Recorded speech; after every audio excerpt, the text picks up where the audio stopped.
새는 죽을 때 그 소리가 가장 슬프고 사람은 죽을 때 하는 말이 가장 진실하다고 합니다. 호랑이는 죽어서 가죽을 남기고 사람은 죽어서 이름을 남긴다. 호사유피 인사유명이라는 한문자가 있습니다. 그렇습니다. 호랑이는 가죽을 남기고 코끼리는 상아를 남기고 성도는 간증을 남겨야 된다. 찬송가 가운데 이것은 나의 간증이요 이것은 나의 찬송일세, This is my story, This is my song. 이 작사한 분이 오늘 성가대가 아름답게 찬양했던 나의 갈 길 다가도록 예수 인도하시네 384장을 작시한 환희 제인 크로스비입니다. 우리 성경 가운데, 우리 찬송가 가운데 이분이 그 찬송시를 쓴 게 너무 많이 있어요. 이름이 환희 제인 크로스비다. 그래서 이거 오늘 성가대가 아름답게 찬양했던 것은 1875년도에 작시된 찬송시고, 그 이전에 이것은 나의 찬송이요 이것은 나의 간증일세, 나 사는 동안 끊임없이 구주를 찬송하리로다. 근데 이분은 난지 6주 만에 실명한 사람입니다. 1820년도 뉴욕주에서 태어났는데 감기가 걸렸는데 민간요법으로 누군가가 잘못 가르쳐 줬어요. 이제 눈병이 생겼는데 민간요법으로 겨자씨를 이렇게 겨자를 이겨서 붙이면은 눈병이 낫는다 해서 결국은 6주 만에 완전 실명이 됩니다. 불행한 삶을 살고 이듬해 아버지가 세상을 떠나고 어머니는 생계를 위해서 멀리 가고 할머니 손에서 양육되었어요.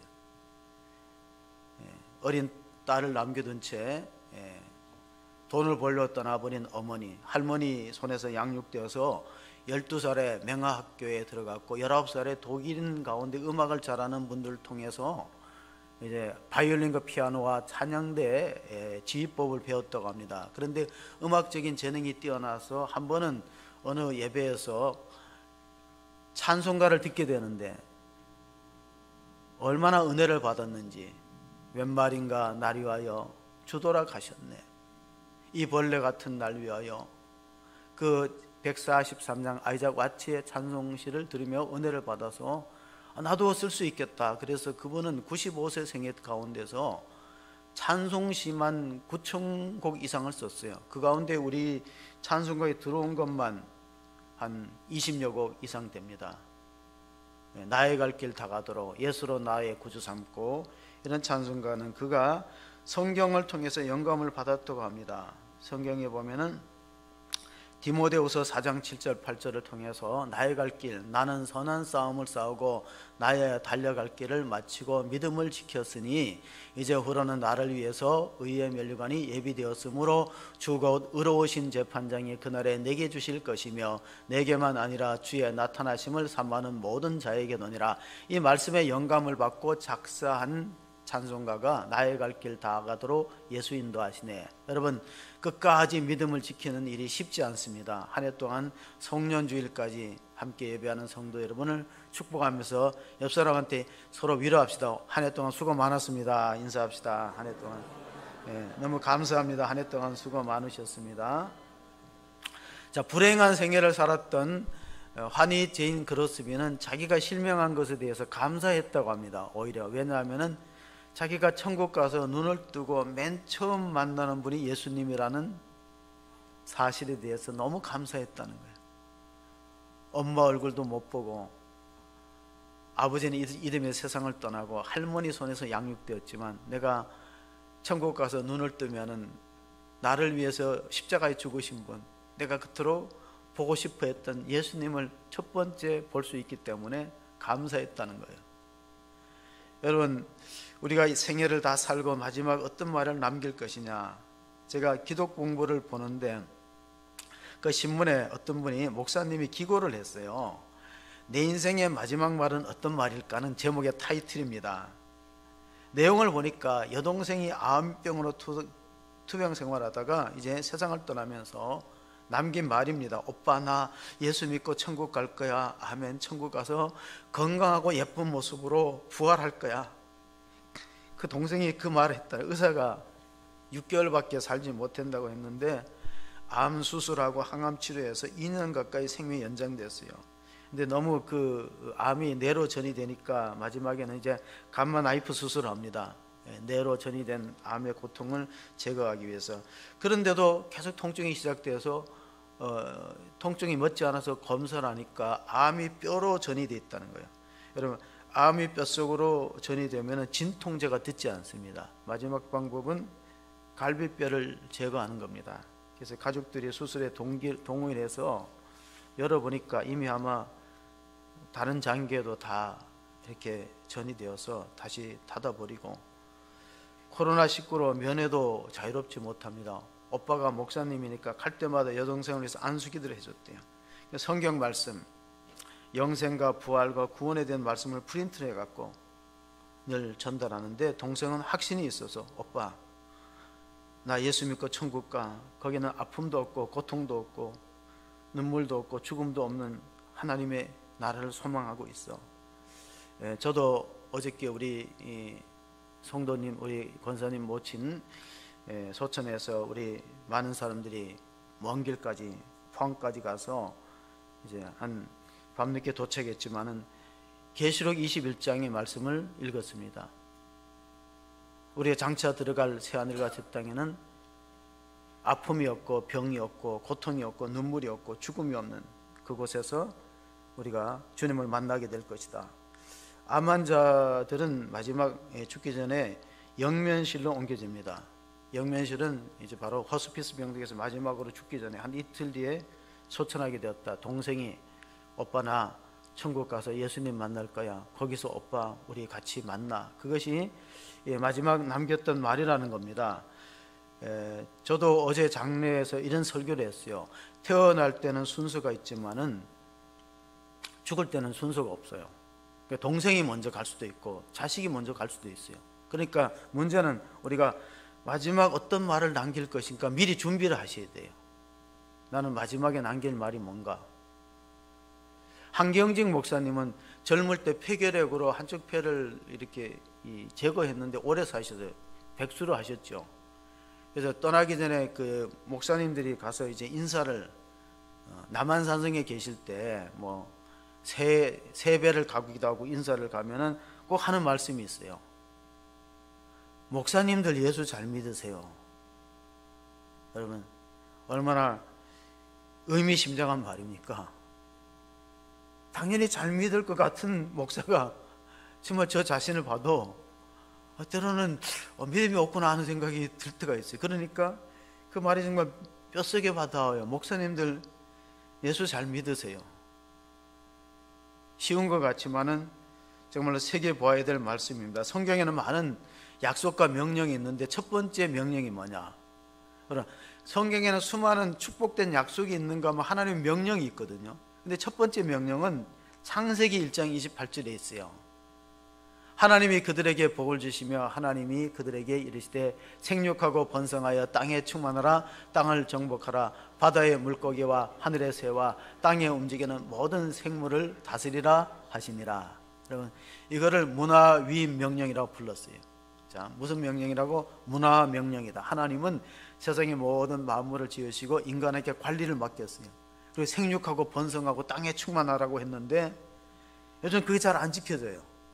그게 뭐냐면은 우리 결혼할 우리 젊은이들 청년들도 계시지만은 애를 안 낳는 거예요. 생육하고 번성하고 땅에 충만하는 것을 안 지키는 거예요. 두 번째, 우리가 또 명령을 잘 안 지키는 게 있어요. 그게 이제 예수님께서 신약의 명령 가운데서 세 계명을 주노니, 첫 번째 계명은 우리가 자녀를 많이 낳는 거예요. 생육하고 번성하고 땅에 충만해야 되는. 두 번째 중요한 명령이 뭐냐면 요한복음 10장 13장에 있어요. 우리가 잘 아는 말씀입니다. 새 계명을 너희에게 주노니 서로 사랑하라. 내가 너희를 사랑한 것 같이 너희도 서로 사랑하라. 35절에 보면은 그렇게 될 때 우리가 서로 사랑하고 이렇게 용서하고 이러면은 세상 사람들이 우리가 그리스도의 제자, 예수의 제자인 걸 알리라는 거예요. 여러분, 우리가 예수님의 제자인 증거는 사랑이 있지 뭐 성경 지식이 많은 데에서 이 제자로 증명되는 것이 아닙니다.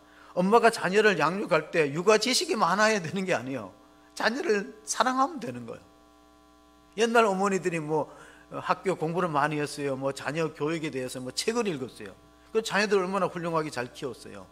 가슴에 뜨거운 사랑이 있기 때문에. 하나님이 우리를 얼마큼 사랑하시는가. 이사야서에 보면요 49장 15절의 말씀인데 우리 한번 같이 읽어보겠습니다. 여인이 어찌 그 젖먹는 자식을 잊겠으며 자기 태에서 난 아들을 긍휼히 여기지 않겠느냐. 그들은 혹시 잊을지라도 나는 너를 잊지 아니할 것이라. 잊지 마세요.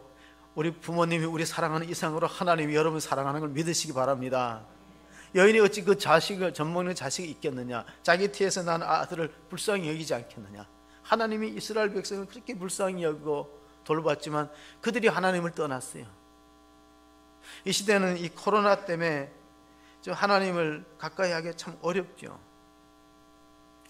제가 우리 재직 세미나 때문에 강사 목사님한테 연락을 드렸더니 영상을 하나 보내줬어요. 그 영상의 제목이 뭐냐면 사급오 어머니예요. 그 사급오 어머니는 무슨 뜻이냐? 뭐 사급오 어머니? 이게 도대체 무슨 뜻이냐? 뭐 기독교 C 채널에서 실제로 이제 녹화해서 저한테 보내줬는데 사급오 어머니는 사랑하고 그립고 보고 싶은 어머니의 약자예요. 그래서 목사님이 어머니하고 어릴 때 그 성장 과정에서 받았던 사랑, 기도 그런 다 이제 간증하는 내용이에요. 이번에 그 시청률이 높았던 텔레비 프로 가운데 내일은 국민가수라는 게 있는데 그 마지막에 1등 했던 사람 노래 제목 혹시 아세요? 훌륭하셔요. 그런 것도 보셔야 돼. 그 사람이 23년간 무명이었대요. 나이도 50이 다 되니까 부모가 얼마나 걱정이 있겠어요. 생각해 보세요. 이게 빛을 세상에 음악하거나 뭐 이렇게 연예 계통은 빛을 못 보면은 삶이 안 되는 거예요. 그 장가는 못 가지요. 23년간 무명으로 있다가 자기가 자작곡으로 만들어서 엄마를 해갖고 1등을 하는데 상금이 얼마라고? 상금은 잘 아시네. 남의 돈에 그렇게 너무 관심 갖지 마세요. 우리한테 돌아올 거 같은 남의 돈에 관심이 많으셔. 상금이 커요. 참 저도 자꾸 그런 생각에 노래나 잘 부를 걸. 노래는 왜 잘 부르면 좋냐면요, 같은 곡을 수천 번 부르는데 설교는 같은 걸 못 하잖아. 설교자가 유혹이 뭐냐면은, 이 본문으로 전에 설교했는 게 있거든요. 그럼 이 마태복음 오늘 본문으로 있는데, 보니까 인터넷을 뒤져보니까 몇 번 있더라고. 그래서 볼까 말까다가 제가 안 봤어요. 왜냐면은 부모님은 자녀를 사랑하면은 식은 밥을 데워주는 게 아니라 새로 해야지. 시간이 없지만은 어제는 정말 시간이 없더라고요. 그래서 이거 설교는 준비는 해야 되는데 시간은 없고. 그 탈무드에 보면 이런 말이 있어요. 하나님은 모든 곳에 계실 수 없기 때문에 어머니를 만드셔서 보내셨다. 그리고 또 하나, 탈무드에는 최후에 웃는 사람이 승리자다. 오늘 본문에 보니까 12제자가 아니고 11제자가 등장하니까 이게 최후의 한 사람이 탈락된 거예요. 그러니까 끝까지 잘한다는 게 참 쉽지 않은 것 같아요. 끝까지 잘한다는 게. 우리 읽었던 본문에 하면 16절 17절 읽어볼까요?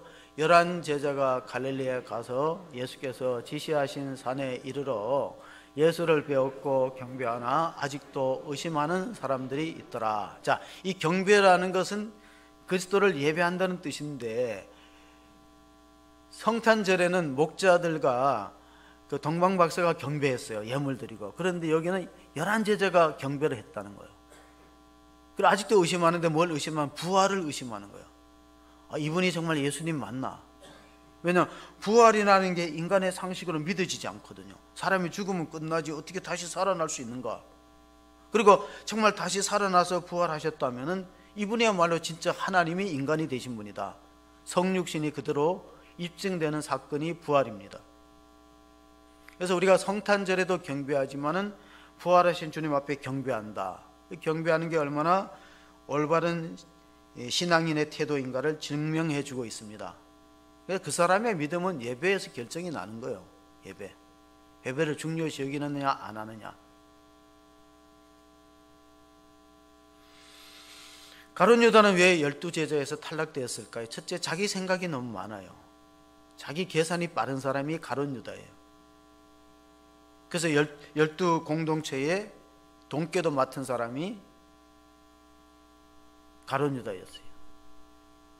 옥합을 깨뜨리는 마리아를 통해서 부정적인 불평을 했어요. 가난한 사람들을 나누어 주지. 교회가 구제하고 가난한 사람들의 관심 가지면 마땅해요. 그러나 마리아의 헌신은 주님을 향한 헌신이었어요. 예수님의 장례를 준비하는.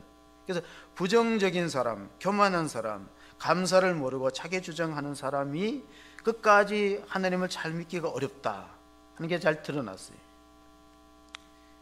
저는 강원도에서 태어나서 성장했는데 뉴스를 보니까 강원도에 눈이 엄청 많이 왔어요. 영동 지구에.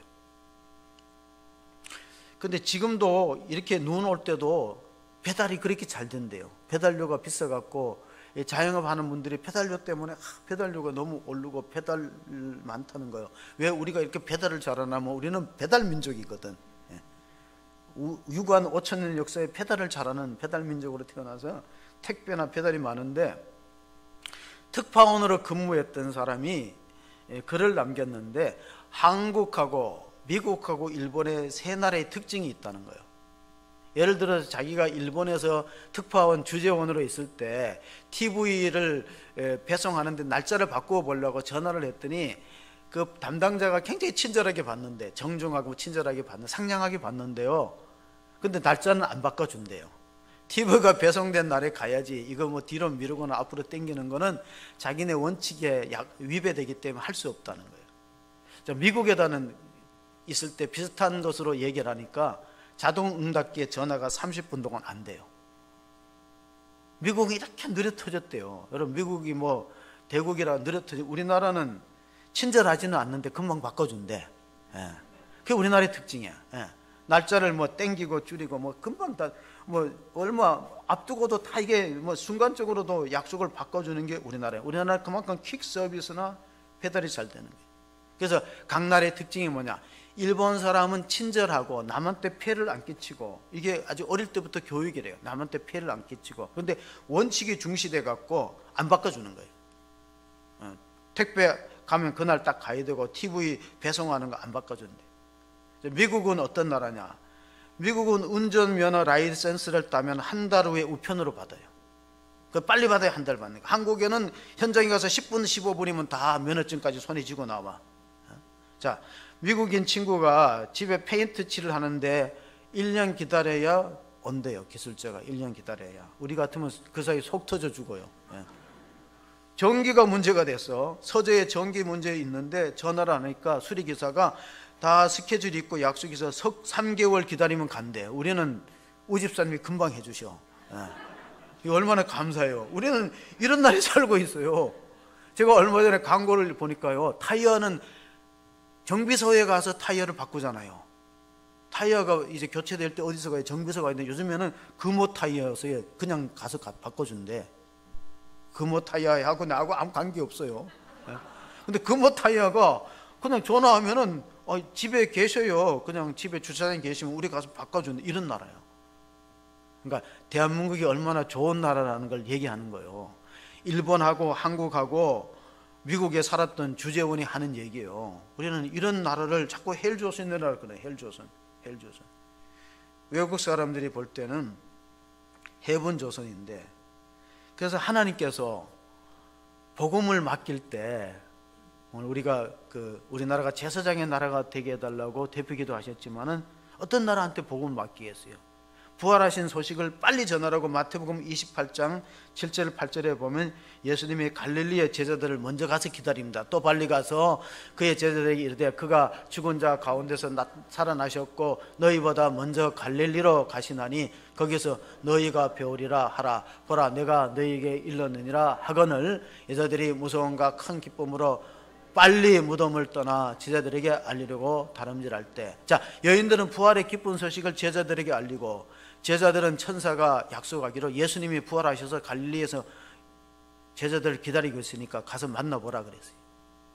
그러니까 복음은 시급하게 빨리 전파되어야 될 그런 기쁜 소식인데, 이 기쁘고 빨리 시급에 전할 소식을 제가 볼 때는 가장 적합한 민족이 대한민국이에요. 대한민국.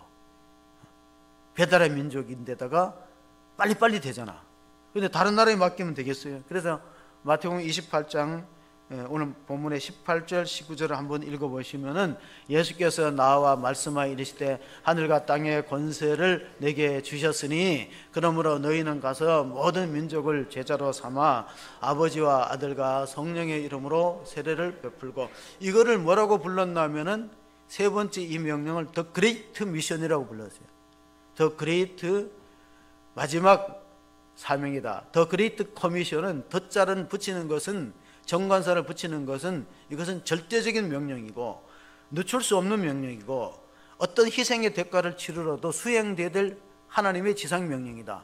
군대에서 군인들이 상관의 명령에 복종 안 하고 그냥 군기가 다 무너져 버리면은 나라를 어떻게 지키겠습니까? 군기가 무너져 버리면.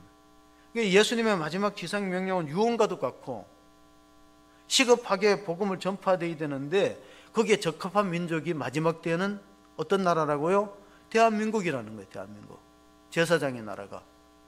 하나님 우리나라를 세계 경제 10대 나라에 들어가게 된 이유도 거기에 있는 거예요. 선교를 위해서. 우리나라가 미국 다음으로 선교사가 많다 그러는데 실제로 인구 비례로 따져보세요.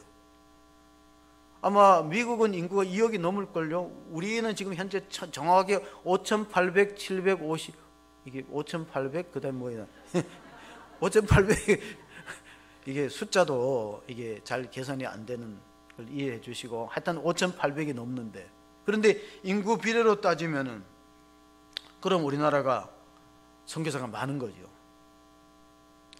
이 코로나 시대에도 75% 가까이는 선교제를 지켰대요. 물론 이제 이 선교 헌금이 안 들어가고 또 선교사들이 이 코로나에 걸리기도 하니까 힘든 면도 있지만 그래도 한 75%는 선교제를 사수했다는 그런 통계가 나와 있습니다. 우리나라 사람들은 피부가요 세계 어느 나라에 가도 다 잘 어울리는데, 아프리카에 가면 잘 타갖고 얼굴이 좀 약간 까무스름해지고, 유럽에 가면 햇볕을 못 보면 좀 희끄물이 허해지고요. 우리가 돕는 몽골의 선교사는 가보니까, 제가 현재 가보니까요, 그 몽골 선교 우리 교회가 지원했던 선교사님은 다 현지인인 줄 알아요. 몽골 사람들보다 훨씬 더 몽고인 같이 생겼어. 한번 사진을 보세요.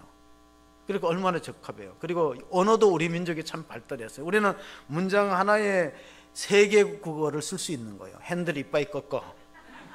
핸들 영어입니다. 이빠이 일본 말입니다. 꺾어 한국말입니다. 짧은 문장에도 3개 국어가 가능해. 그러니까 얼마나 외국 가서 선교 잘하겠어요. 하나님이 마지막 때에 이게 대한민국을 쓰신다는 거예요. 그래서 통일이 된다면은 더 복음이 더 확산될 수 있는데, 지금은 어려운 상황이 있지만 선교사들이 많이 나가 있습니다. 우리 성탄절 때 하나씩 나눠줬죠. 대한민국 호수중앙교회 방방곡곡 복음 신기. 거기 보면은 당신이 더 행복했으면 좋겠습니다 하는 스티커가 있어요. 성탄절에 나오신 분 봤는데 성탄절에 못 나오신 분은 아마 당신이 더 행복했으면 좋겠습니다 하는 스티커를 못 받을 수도 있어요. 마지막 본문이 20절인데 그것은 주님의 지상명령 마태복음의 끝절입니다. 한번 봅니다. 내가 너희에게 분부한 모든 것을 가르쳐 지키게 하라. 볼지어다 내가 세상 끝날까지 너희와 항상 함께 있으리라 하시니라. 자, 어저께 우리가 성탄절에 임마누엘의 뜻이 하나님 우리와 함께 한다는데, 하나님이 함께 하시는 사람은 어떤 사람이냐? 복음 전하는 사람이에요. 복음 전하는 교회예요.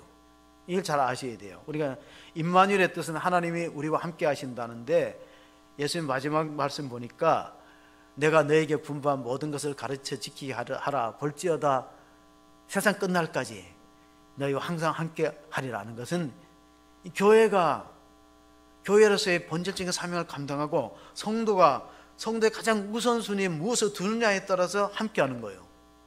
함께 임마누엘의 축복이 있다는 거 꼭 기억하시기를 바랍니다. 이 칼 바르트라는 신학자는 이런 얘기를 했어요. 교회가 구제도 하고 봉사도 하고 교육도 하고 뭐 여러 가지 다 하잖아요. 근데 선교를 안 하면은 그 교회는 아무것도 안 하는 것 같아 그랬어요. 아무것도 안 하는 거. 그 빌 하이벨스 목사도 그런 비슷한 말을 했는데, 이 교회가 존재하는 이유가 뭐냐? 브릿함으로 존재하듯이, 에밀 브러너라는 그 스위스의 신학자는 브릿함으로 존재하듯이 교회는 선교함으로 존재한다. 그러니까 선교 공동체, 전도 공동체인데 그걸 못하면은 존재 이유를 잃어버리는 거예요. 그래서 이런 말이 있어요. 전도가 힘든 사람은 애라도 낳아라. 자연적인 출생을 통해서 이 무슬림들은 산하제한을 안 해요. 그러니까 해교도는 자꾸 늘어나는 거예요. 무슬림들은. 근데 우리는 기독교인들이 자꾸 산하제한을 해버려. 애를 안 낳아. 거기다가 또 애를 안 낳으면은 복음을 전해서 영혼이라도 살려야 되는데 그것도 안 해. 세 가지 명령에 첫 번째가 생육하고 번성하고 땅에 충만하라는 문화명령이고, 두 번째가 서로 사랑하라는 세 계명을 주셨고, 세 번째가 지상명령이에요. 복음을 전하라. 어떻게 보면 이거 세 번째 명령이 가장 중요합니다. 주님의 지상명 영혼 구원에 있다는 거예요. 바울이 감옥에 갇혀 있을 때 빌립보 감옥에서, 로마 감옥에서 빌립보 교인들에게 편지를 썼어요. 빌립보서를 썼을 때가 그 로마 감옥에 투옥될 때 빌립보서를 썼는데 교인들에게 이런 편지를 보냈어요. 1장 23절 24절 보면, 내가 그 둘 사이에 끼었으니 차라리 세상을 떠나서 그리스도와 함께 있는 것이 훨씬 더 좋은 일이라. 그렇게 하고 싶으나 내가 육신으로 있는 것이 너희를 위하여 더 유익하리라. 이 말씀을 뜻을 해석하면 이렇습니다. 자, 내가 감옥에서 고생하고 이렇게 힘든 하루하루를 보내기보다 빨리 죽어서 천국 가서 주님의 나라에 가고 싶다. 그건 둘 사이에 끼었다는 거예요. 사느냐 죽느냐. 그런데 내가 남아있는 것은 내가 있어야 복음을 전하고 성도를 양육하고, 그러니까 내가 필요하다. 그래서 내가 있는 것이다. 하나님 나를 살려주는 것이다. 그런 고백을 하게 된 것입니다. 우리가 학교도 다니고 사업도 하고 모든 걸 하지만은 중요한 것은 생명이에요. 생명의 가치. 그 레위기에 보면은 생명은 피에 있나니 피가 죄를 속한다는 말이 있어요. 생명은 피에 있다. 사람의 생명. 그래서 코로나를 잘 이길 수 있는 방법 중에 하나가 거룩성입니다. 제가 이제 조금 건강에 문제가 있을 때 하나님 앞에 많은 거 회개하는 중에 하나가 뭐냐면은 이게 피를 깨끗이 지키는 거, 절제하는 거, 음식도 그렇고. 그래서 우리가 코로나를 잘 이기는 방법 중에 하나가 성경에 말씀하신 대로 거룩성을 지키는 거예요. 거룩하면은 이게 손 소독제, 마스크 다 이게 세상과 구별되잖아요. 차단시키잖아요. 그 거룩이 뭐냐? 세상 사람들과 같이 살지 말고 절제하면서 음식의 시간의 절제, 거룩을 지키는 게 얼마나 중요하냐. 거룩의 능력이다. 사도행전 1장 8절에 보면, 오직 성령이 너희에게 임하시면 너희가 권능을 받고 능력을 받고 예루살렘 온 유대 사마리아 땅끝까지 증인이 된다 그랬는데, 그 능력이 뭐냐? 성령은 거룩하게 하는 영이거든요. 성도를 성화시키는 능력이 성령의 능력이거든. 모세가 위대한 업적을 남겼지만 모세가 갑자기 하나님의 부름을 받고 여호수아가 뒤를 이어서 나를 이끌어야 돼요. 근데 여호수아는 자기는 돈도 없고 조직도 없고 능력도 없다. 그럴 때 하나님께서 여호수아에게 주시는 말씀이 있어요.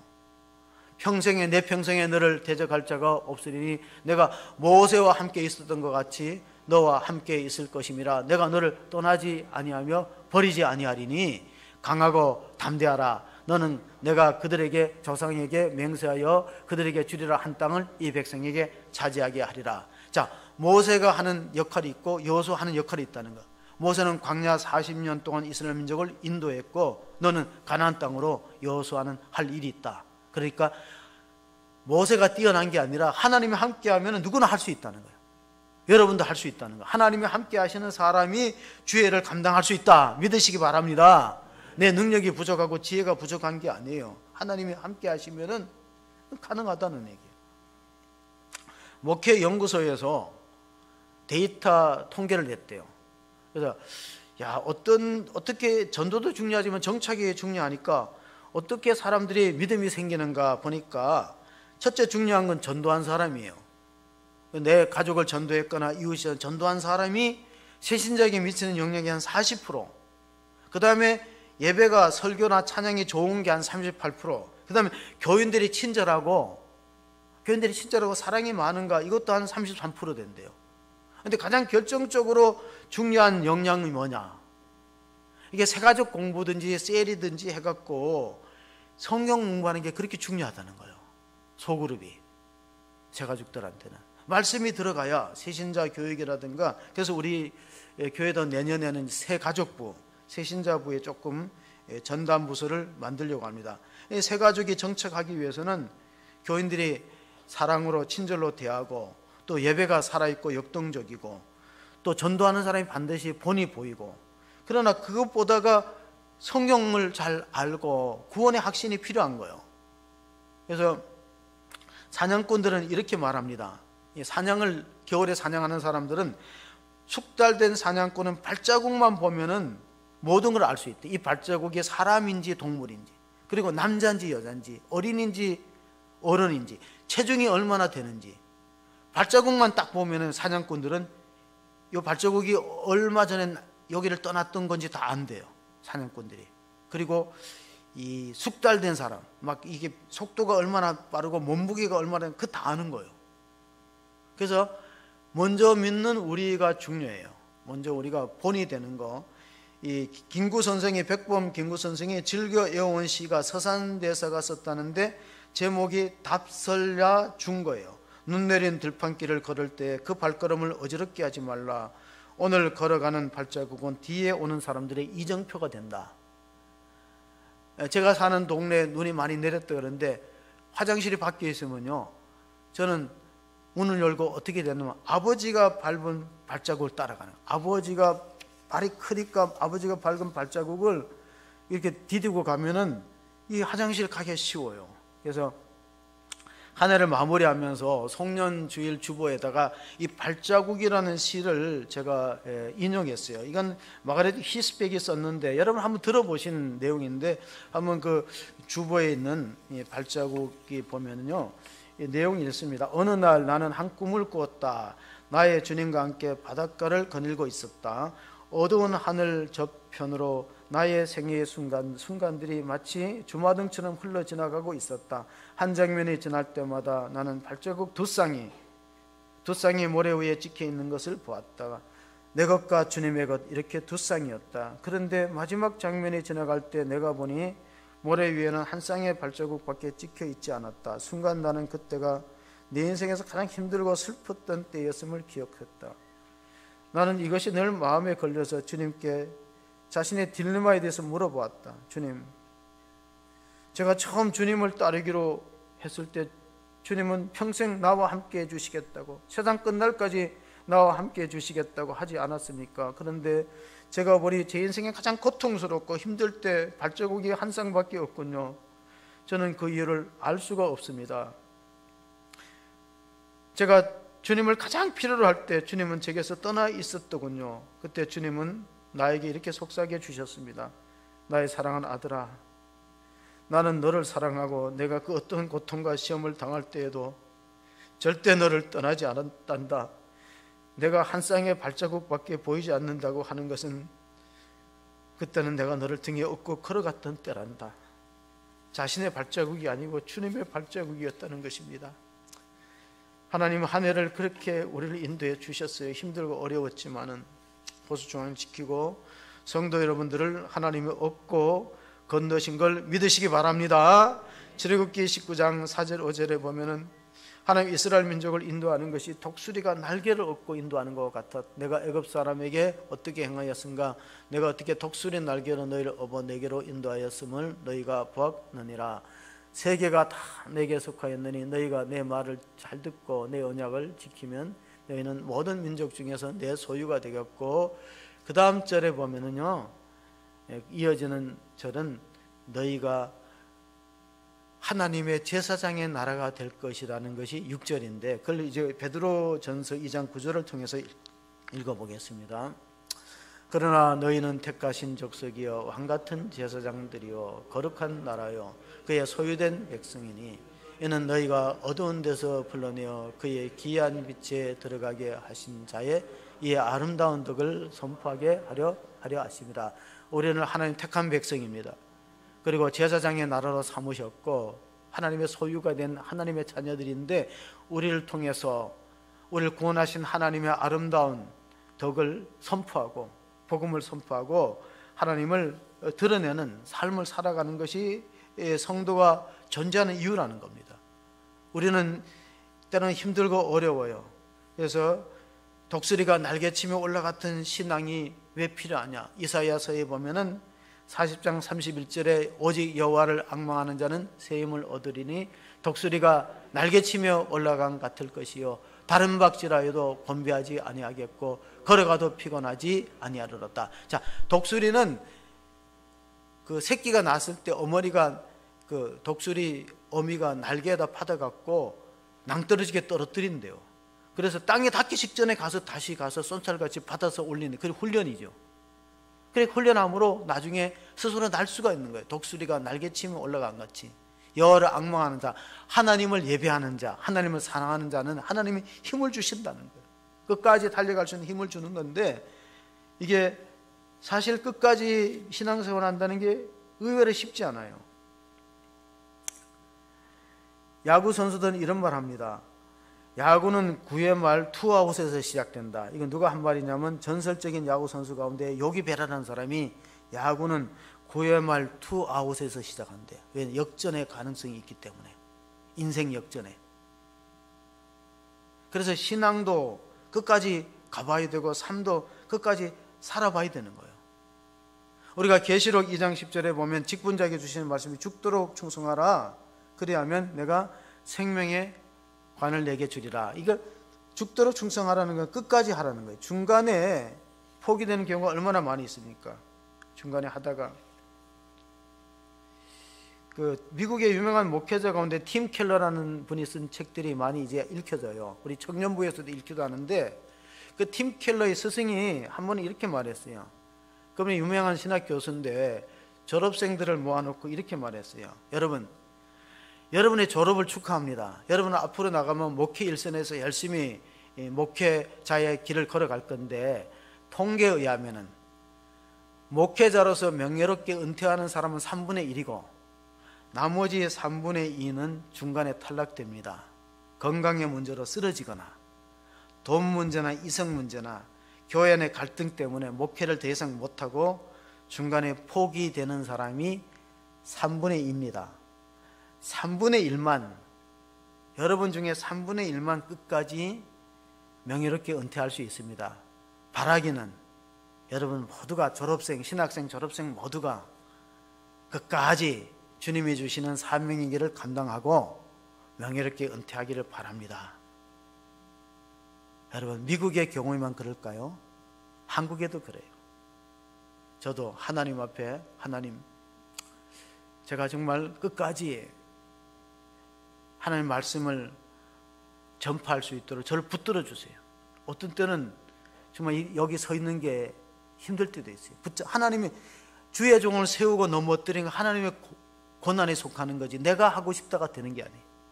하나님 끝까지 그 이후에는 하나님이 그냥 뜻이 계셔서 부르셔도 좋은데, 하나님 제가 사명의 때까지는 끝까지 갈 수 있게 해주세요.